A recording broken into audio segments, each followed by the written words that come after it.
नहीं, डॉक्टर क्या कहते हैं, IBS है, यानी कि जब भी आप खाना खाते हैं आपको बड़ा वॉशरूम आ जाता है।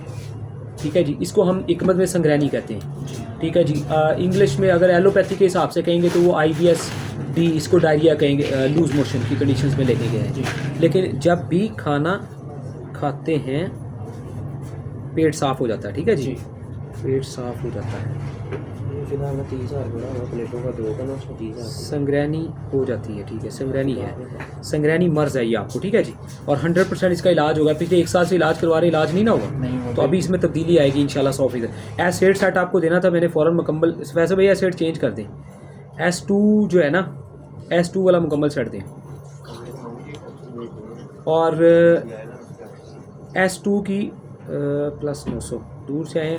S2 दी 2 पक्कियाँ देना, कैप्सूल वगैरह एक ही देना, कब्ज़ वाले 10 कैप्सूल सिर्फ एहतियातन देने में।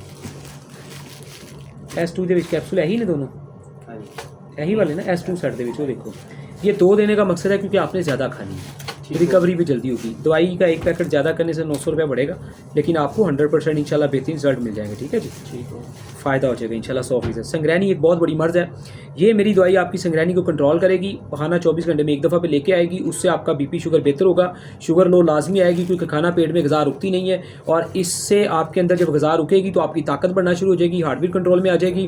ठीक है जी, जिस्म का अपना रुक जाएगा। तमाम मसाइल जो ऊपर हम डिस्कस करके नीचे आ रहे हैं ना, वो इस मर्ज़ की वजह से। ठीक है, वो सब मिजाज की वजह से लामते हैं आपके अंदर, मगर उसकी जड़ ये है। अगर ये डिस्कस ना होती, मैं आपसे ना पूछता, तो सारी बात है, प्रॉब्लम का हल नहीं निकलता। तो अल्हम्दुलिल्लाह अब ये चीज़ सामने आ गई है, अब आपके मसले का हल निकल आएगा, परेशानी वाली बात ही नहीं है।